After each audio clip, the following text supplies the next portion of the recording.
Thank you for joining us today. If this is your first time, welcome. Click the link below to connect with us. If you are a seasoned Southern Hills sermon watcher, welcome back. If you need anything from prayer to counseling, click the link below to connect with a pastor. Now, let's get into God's Word. Good stories have a lot of things in common. Every movie that is truly good, most of them have a lot of the same things. They have, for example, a three-part structure, right? A beginning, a middle, and an end.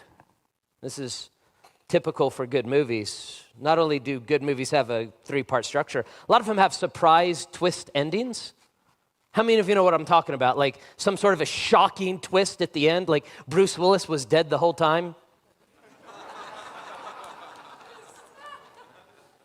Or in the case of Star Wars, Luke, I am your father. And everybody, in 1980 was like, oh, shocked. They also have things called MacGuffins, they're not merely background props. They're important things that take place in the story that foreshadow things to come. Some call it a Chekhov's gun. I know I'm talking literary terms and that sort of thing, but I'll explain because it's important to what we're going to talk about. Chekhov's gun. Chekhov was he was a playwright, and he talked about that if you're going to put a gun in the first scene of the play, it needs to come back at the third scene of the play and shoot someone. Everything in the story matters. The book of Esther has all of these things. Twist endings. It has three-part structure. It has Chekhov's gun or MacGuffins. Props that actually matter in the first part of the story that actually play really important roles in the last part of the story. You're going to see all of that in the story. Every good movie also has good characters, and so as we start the story of the book of Esther this week, which is a 7-week sermon series, we got to meet the characters together. So let's go ahead and open your Bibles to the book of Esther, chapter number 1, that kind of serves as a prelude to the entire story, where you begin to meet the main characters of the story, and the first one that you meet is a man named King Xerxes. Now, when you meet King Xerxes, what you're supposed to feel inside, what you're supposed to see inside, is this thought of, wow. So we're going to show the photo one more time. By the way, some of you might say, Pastor Josh, is this photo AI? No. We traveled back in time and took a photograph of the real, of course it's AI. And when we see this artist's rendering of King Xerxes, I want you to say, wow. A little slow on the draw, y'all. Let's look what it says in Esther chapter 1 and verse 1 and 2. Every time Xerxes is talked about, you're supposed to have this feeling of grandiose power that an emperor would give. Look at verses 1 and 2. Now it came to pass in the days of Ahasuerus, that's the Bible name for Xerxes. This was the same Ahasuerus who reigned over 127 provinces. I'm going to say that again. 127 countries, all were ruled by this emperor. I'm going to say 127. You say, wow. 127. Wow. From India all the way to Ethiopia. And the church said, wow. In those days, King Ahasuerus, or King Xerxes, sat on the throne of his kingdom, which is in Shushan, the citadel. More on that in a moment. It describes how big his empire was, and that's hard for us to put our mind around just in terminology of words. So let's get a visual of a modern-day map that shows the extent of the power of this man's reign. This would have been what was referred to as in the day as the known world. The largest empire of the world at this moment, 2,500 years ago, was... well, it was the Persian Empire. And the Persian Empire came all the way down to the banks of, or all the way down to the edge of modern-day India, where Afghanistan and Pakistan would be to this day. That was all of his region, all the way through the Middle East, all the way up to Iran. Modern-day Iran is ancient Persia. Over into Iraq. Iraq today is ancient Babylon. The Persians took over the Babylonian Empire. They also conquered all the way down through Israel and Palestine, down through Egypt. They were in charge of the Nile River, all the way through modern-day Turkey, all the way up through the Mediterranean, around the Caspian Sea, around the Black Sea, and all the way up to the Aegean Sea. And on the other side of the Aegean Sea was a rising up empire of city-states. Does anybody know what that future empire would be? Does anybody want to yell it out? Who is that other empire? Wrong. The Greek Empire. You see, the Greeks would rise up after the Persians. You say, why is this important to our story? Oh, friend, it is deeply connected. And you're going to see that over the next few weeks. Well, we see how massive this entire empire was, but we also have to understand how important King Xerxes was.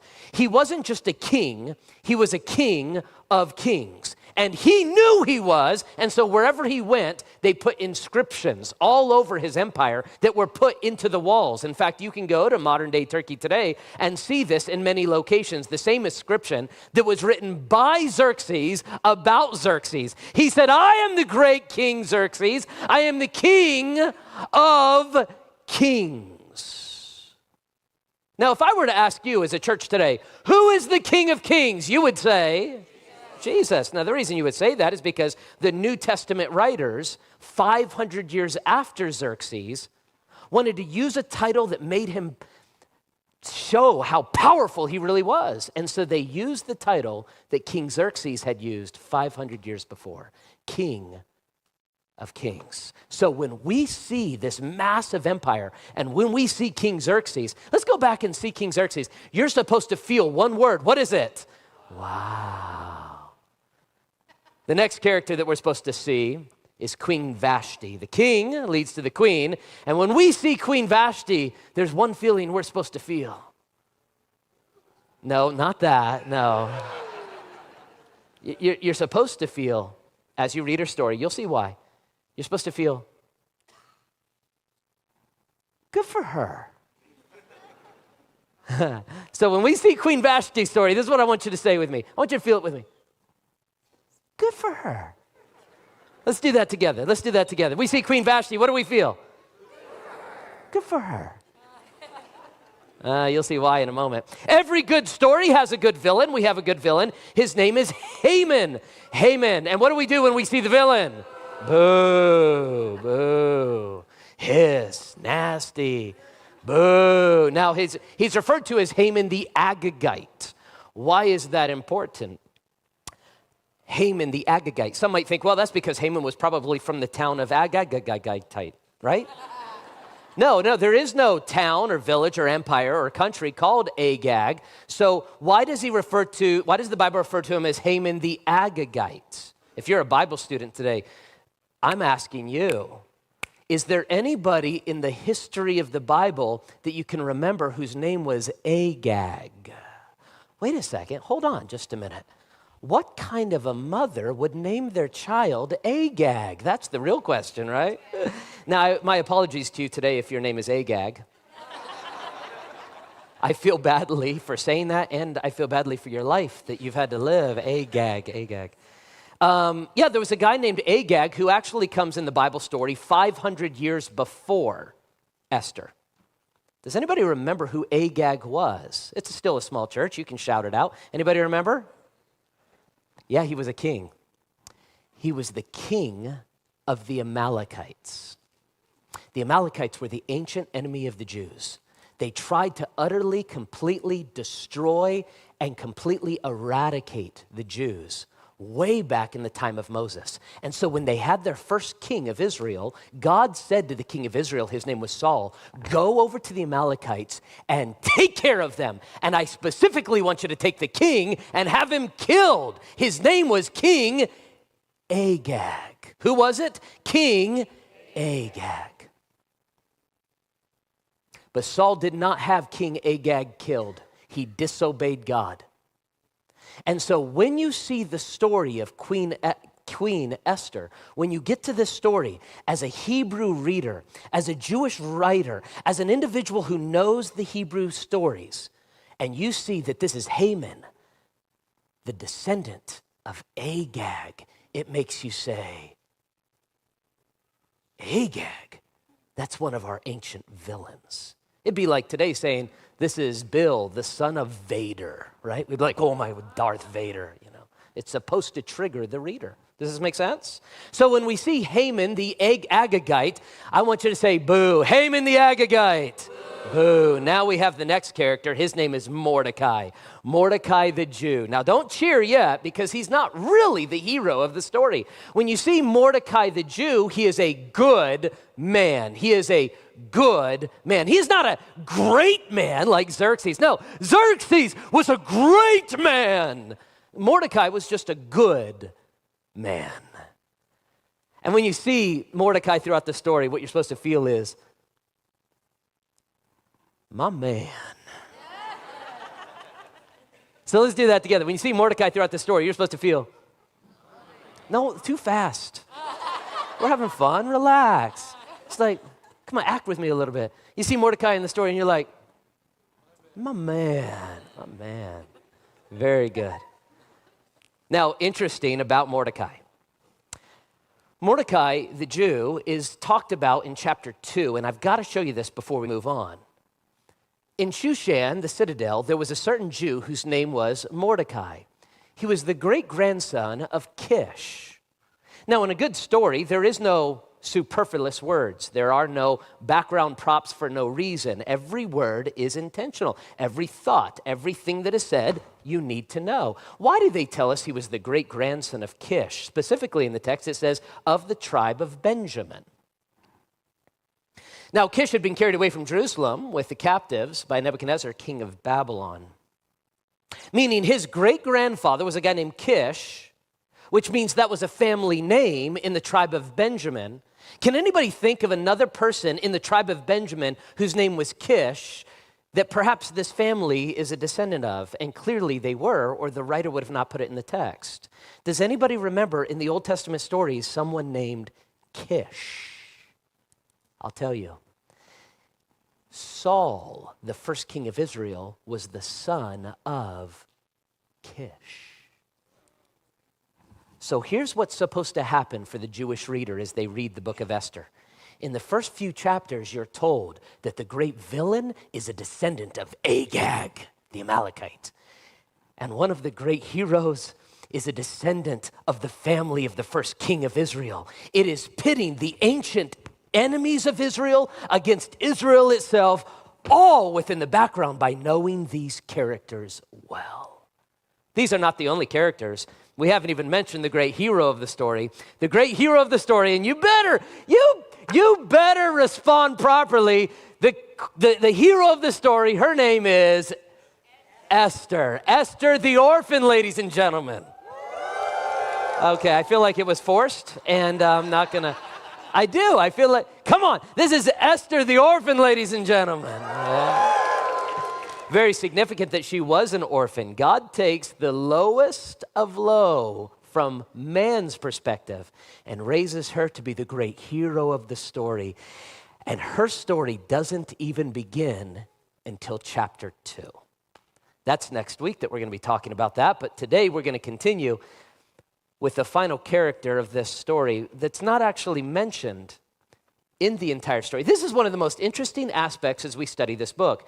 There's one more character, but he's never even mentioned, not once, in the entire book. And the Bible students in the room know who it is. Who is the main character of the story, but his name isn't even mentioned once? Who is it? God. There are 66 books in the Bible. Esther is the only one who never mentions the name of God. You say, so the story isn't really about God. Oh, friend, the entire story is about God. It's about the hidden hand of God that weaves throughout every aspect of Esther's life. The point of the book of Esther is to show you that even when God's name is not mentioned, and even though he doesn't seem to play a prominent role in the story, nothing takes place in her story without God putting it in place. Can I tell you the same is true about you? Anything of significance that takes place in your life, the great moments that turn the story, or the seemingly insignificant details that become foreshadows of your own future story, everything has been perfectly placed there by the hand of God. Now, before we move on to the next thought today, I have to give a warning, and I'm not joking. There's a warning over this entire sermon series.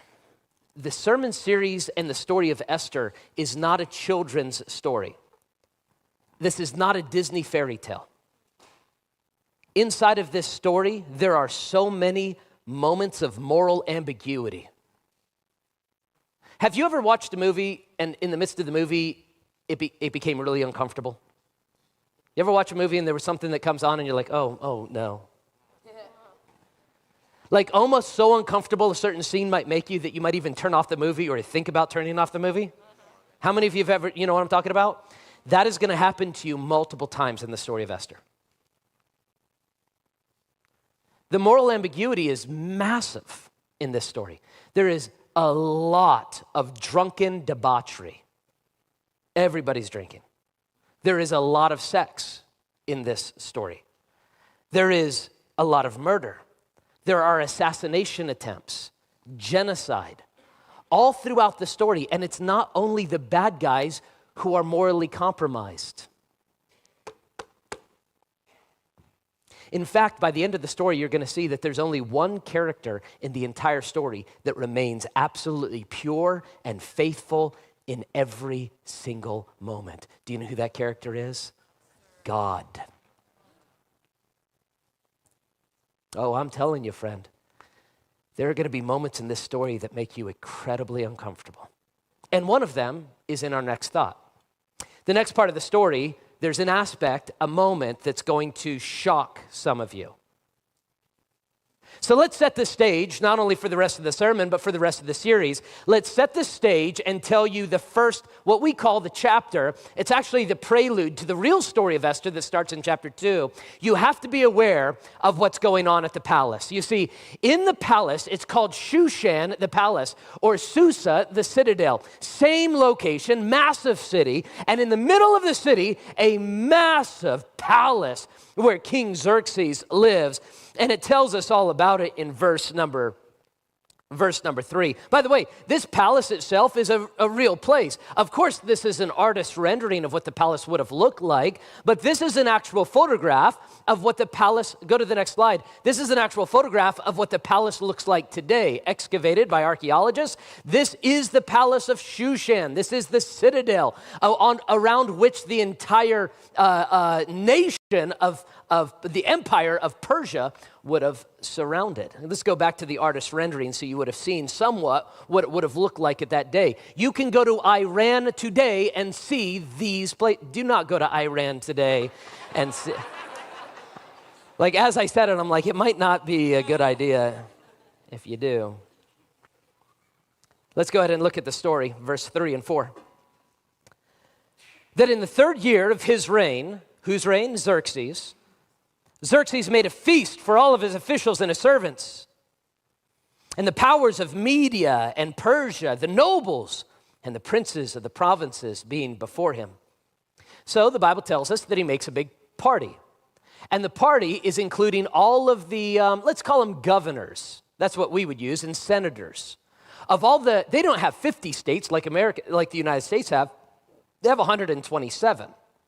And let's bring all of the leaders, the kings, so that the King of Kings can give them a big party. And so they all gather together, where? In Shushan, the palace, or Susa, the citadel. It's a massive party, verse 4. And when he showed them the riches of his glorious kingdom, wow, look at all this terminology. He showed them his riches. Wow. His glorious kingdom. Wow. The splendor of his excellent majesty for many days. You see? Do you see how as you read about Xerxes, you're supposed to feel how great he is? How big was this party? The next words tell us 180 days in all. This dude threw a party that lasted 180 days. How many of you have ever been to a party before? How many of you have ever been to a party? This is me at a party. I arrive at a party, and I want to be there for maximum 180 minutes. When can we go? Like, how long is this going to last? Some of you are like, I'm not there. That's not who I am. Wait till you're 35. And then you'll be thinking about your bed and Netflix. And you want to go to bed, right? 180 days. Like, how did that happen? Well, the city itself was divided in two by a massive river that went between them. Like many ancient cities, massive river between, and on one side it was called Susa or Shushan, and the other side was called Shushan, the citadel or the palace itself. The palace was not just the palace, but the surrounding regions of the palace, and that's where they held the party for 180 days. Now, it describes in the next verse a little bit more of another party, verse 5. And when these days were completed, the king made a feast lasting for 7 days for all the people who were present at Shushan the citadel, from the great even to the small, in the court of the garden of the king's palace. Now, this is what's really interesting about Xerxes. He not only throws a 6-month party for all the big shots in the kingdom. After he's done, he throws a 7-day party for everybody. That means every single person in the entire city was welcome to come and party at the king's palace. From the smallest to the greatest, from the least to the most. Wow. What are we supposed to feel with Xerxes? Wow. I feel like Owen Wilson today. Wow. All right. Okay. Now it describes look at the words, it describes the party. There were white and blue linen curtains fastened with cords of fine linen, and purple and silver rods and marble pillars, and white couches were gold and silver on the mosaic pavement of alabaster, turquoise, white, and black marble. It's describing in ancient terminology, this was a very wealthy empire and a very rich king. How did they get so rich? If you study the history of it, you'll know why. The Persian Empire gained their wealth because they had perfected agriculture. It's not that they were the first people to have farms. They were the first people to collectively gather all the farmers throughout all the region and create a system in which they could actually trade their produce. So where the Assyrians came before, and then the Babylonians, they were not able to develop the incredible amount of wealth and the deep economy that the Persians were able to because of the way they agriculturally traded among the nations. But not only that, it was also the way the Persians would conquer the world. You see, the Assyrians gave way to the Babylonians, and the Babylonians were taken over by the Persians. When the Assyrians or the Babylonians conquered a people, they conquered you violently. Don't you remember what they did at the capital of Assyria, Nineveh? When they conquered a people, they would cut off the heads of all the men, and they would decorate the outside of the towns with the heads on spikes. That was Assyria. The Babylonians learned violent warfare from the Assyrians. You say, what did the Persians do? The Persians were brilliant. The Persians, when they went in and took over a place, they didn't demand all of the men be killed. They didn't even demand that everybody follow their religion. They didn't even demand that everybody speak their language. They didn't demand that everybody do everything that they were doing in their capital. All they did was say, we took you over now. Give us 10% of everything you have all the time. And join our network of agricultural trade, and you'll be wealthy just like we're wealthy. This made the Persian Empire expand like no other empire in human history up to that point. All the way up to the land of Greece. Well, more on that later. Verse 7. And they served drinks in golden vessels. How rich were they? Even the servants in the world, all the small and the great, were all gathered, and every single one of them were given a golden goblet to drink from. Each of the vessels being different from the other, with royal wine in abundance according to the generosity of the king. Meaning, if you came to the party, you got your own golden cup. And when you walked away, it was your golden cup. And not one of the golden cups looked like anybody else's. They were all handcrafted. Do you know what it would be like to go home with a golden goblet today of pure gold? You could sell it literally for $30,000 to $40,000. That's the type of wealth these people had. And they had a lot of wine, a lot of alcohol. Look at verse 8. In accordance with the law, the drinking was not compulsory, meaning it was without limit. The king said, here's a law, and they wrote a law that said, during the 7 days, you get to drink as much as you want, and all of the wine is coming from the royal winery. How many of you have ever, nope, bad. What should I? How many of you have ever gone to an all-you-can-eat restaurant before? Right? Gluttony seems better than drunkenness. Let's go with that, right? You ever go to an all-you-can-eat sushi place? How many of you have ever been to, right? How many of you have ever sat down all-you-can-eat sushi and you're like, they're going to lose today? Right? You didn't go to have fun. You go to win. You walk out and you're hurting, like you're miserable, but you're like, at least they are too. You know what I mean? Like, I ate so much sushi. Think of that in terms of like the best wine, the best alcohol you could possibly find. A lot of fun and a lot of crazy stuff is going to come from this. You say, what kind of crazy stuff? For so the king had ordered that all the officers of his household should do according to each man's pleasure. So he told his officials, everybody gets to do whatever they want at this party for as long as they want. And this sets up a massive fight between the king and the queen. And they have the fight publicly. Let me ask you a question. How many of you are married in the room? Real, be proud of it. Come on. So, keep your hand up if you're married. How many of you have ever had a fight? Keep your hand up. There are people that did not raise their hand before. They're up there, right? How many of you have ever accidentally brought your fight into public? Let me tell you. So Heather and I remember, you put your hand down, bro. Like, this man's like, I need Jesus. Pray for me. My wife and I are very close to my brother and his wife. And over the years, we get together, whenever we can, a couple times a year. And one time we were coming over to their house, and I was in the midst of a fight with Heather. Like, I was arguing with her because she was wrong. And I'll pay for that later. And the fight was not concluding, and it wasn't gonna, and normally, like, respectful people would be like, let's put a pin in this, let's talk about this later, let's go in, and you're like, hi, we love each other, But we didn't, we went in with them, and the fight just continued in front of them. You're really comfortable with somebody when you just let the fight go.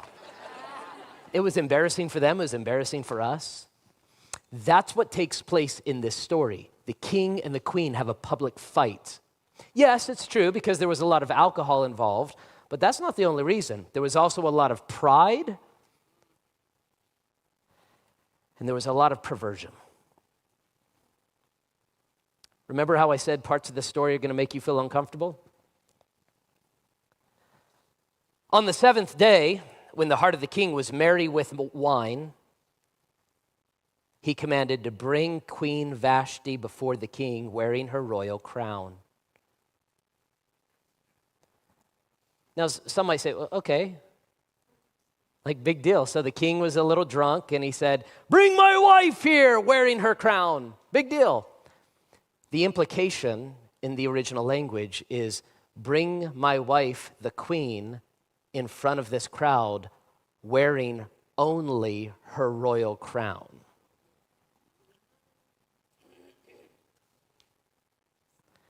This is the queen. And she's being summoned in front of the entire nobility to stand there completely modesty outraged. Why did he do it? It tells us, in order to show her beauty to the people and the officials, for she was beautiful to behold. Are you uncomfortable yet? Why did he do this? Pride and perversion. This man was so insecure. This great man was so insecure, he wanted to make sure all of the other men found his wife incredibly beautiful. What kind of an insecurity, lack of confidence does it take to show your wife off like this? Need of constant validation. This was a woman, a human being created in the image of God. To boil her down to pure outward beauty and demonstrate that as a free show to all mankind, as if she's defined by her body, is the antithesis of the Judeo-Christian worldview. Vashti is a human created in the image of God. She ought not be treated like this. Pride and perversion. So would the queen do it? And this is the moment we see bravery, which is one of the great themes of the book of Esther. Bravery, standing up and doing what you know you must do, regardless of what it's going to cost you. Look at the beauty of Vashti. In verse 12, but Queen Vashti refused. She refused. Say it with me. Queen Vashti refused to come to the king's command brought by the eunuchs. Therefore the king was furious, and his anger burned inside of him. Here's what I love about Queen Vashti. She refused to compromise her dignity, no matter what it would cost her. She knew that if she did reveal herself, she would have maintained riches. If she refused, she could have been killed. She knew that if she allowed her dignity to be outraged, she could be in power. She could have the adoration of all of these men, but she didn't want adoration. She didn't need wealth. She despised power. Instead, she refused to compromise her dignity to get lesser things. And she should be celebrated as a hero of the Bible because she was brave. And bravery is beautiful.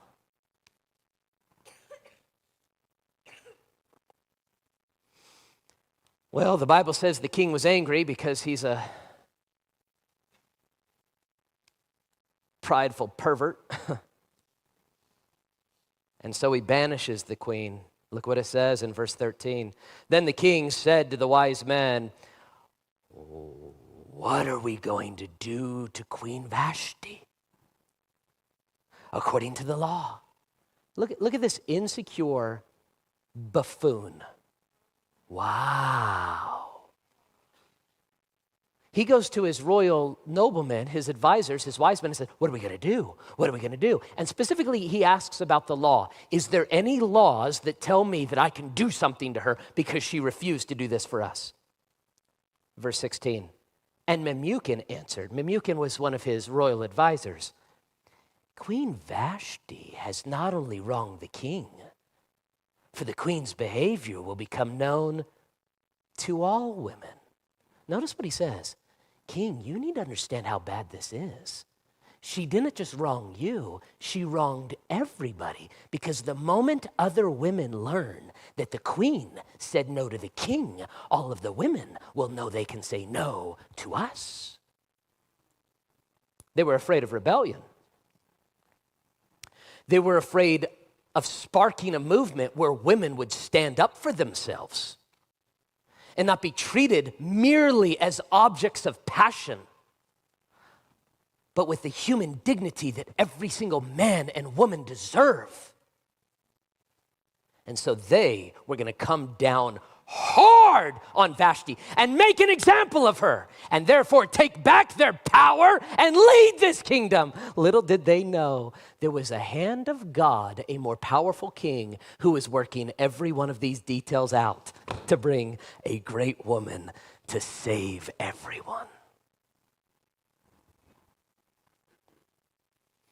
So if it please the king, we suggest that you issue a written decree, a law of the Medes and Persians that cannot be revoked. Stop. Hold it.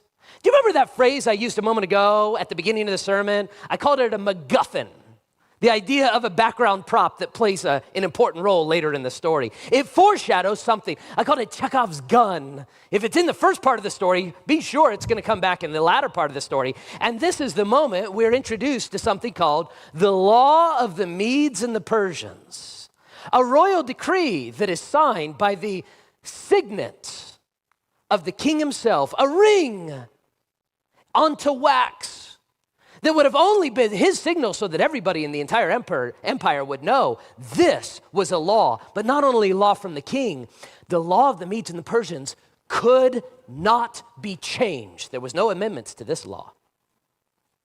That's really important for when you get to chapter 6 and 7. Chekhov's gun. A MacGuffin. Let's go back to the story. The law should order that Queen Vashti be forever banished from the presence of King Xerxes, and that the king should choose another queen more worthy than she. And when the decree was published throughout all the king's empire, husbands everywhere, whatever their rank, will receive power and respect from their wives. Wow. That is the prelude. There are lessons to be learned, applications for our lives today. Not just a fascinating story, but things we can learn now. And at the end of every sermon, what we want to do throughout this entire journey is go back and notice the hidden hand of God in the story. So at the end of each of these episodes, I want to find the hidden hand of God. Let's go to that slide. Find the hidden hand of God. And as you look at the story, I find God's hidden hand in several ways. Themes that you're going to see play throughout the entire Bible. What are these themes and what are these ideas? What are these main concepts? Here's what we see. Number one, God uses good men.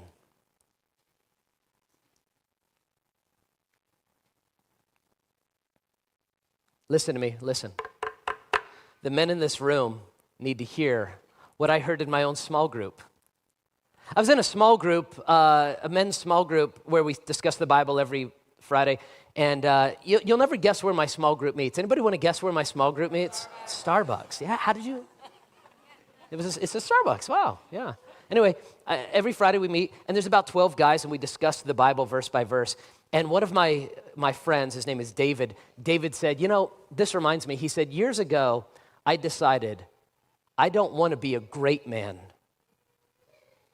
I just want to be a good man. And immediately I thought, that's stupid. I want to be a great man and a good man. I am. I'm a great man and a good man. That's what I thought. Until he explained his thought. He said, the world has been filled with great men who do amazing things. And they harm people. It's often for their own benefit. They throw them away, and then they're forgotten by history. Even as great as Xerxes himself, which you had forgotten the name until you came in today. Great men. Good men. Good men like Mordecai, who are going to be faced with a challenge, a test. Will I do that which is right? that will echo into eternity. This is where we find the hidden hand of God. He places good men in the right place at the right time. Number two, second theme, idea, concept, hidden hand. Number two, bravery is beautiful. I love Queen Vashti.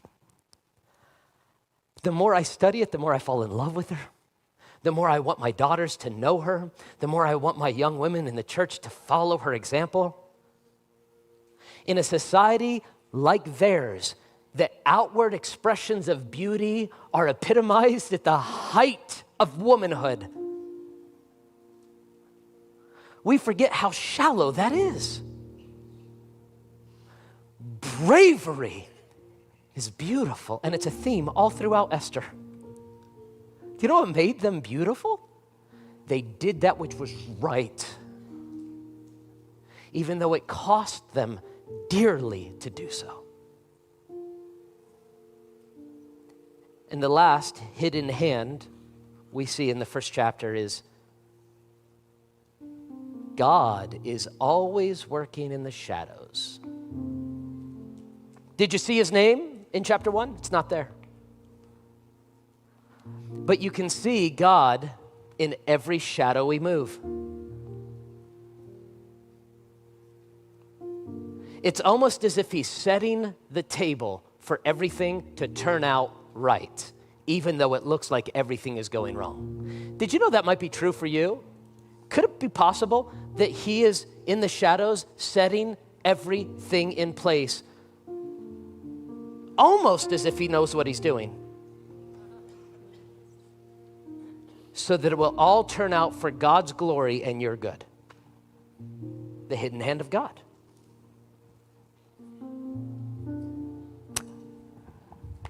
Aladdin.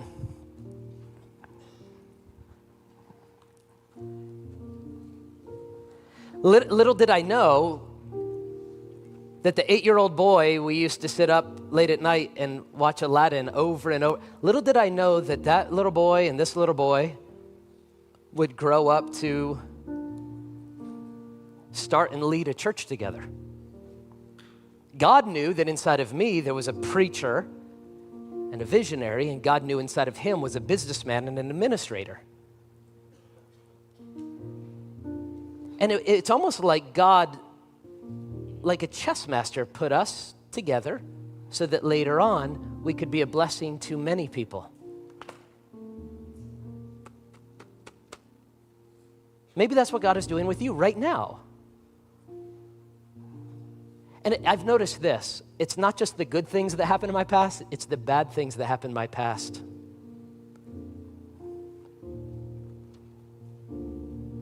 It's like God is telling a story, and the story is going to be a beautiful story.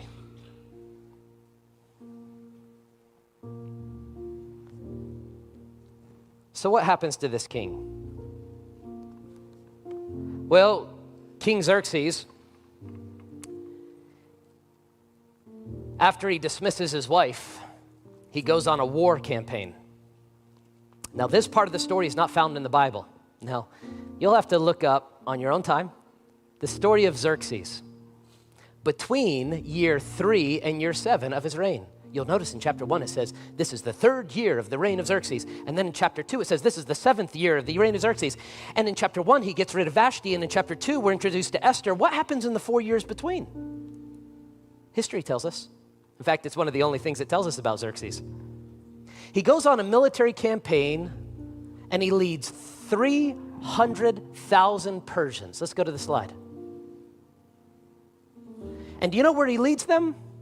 Up to the islands of Greece, where he faces 300 Spartans. And he ends up suffering defeat after defeat after defeat after defeat. And old Xerxes comes back with his tail between his legs. And in chapter 2, well, that's where we pick up the story next week. Father? I hope you enjoyed that sermon. Make sure to subscribe to never miss a sermon video. If you would like to partner with us financially, click the link below. And if you would like to connect further, reach out to us on the Connect link. May God bless you abundantly as you continue your journey of faith. Until next time, take care and see you soon.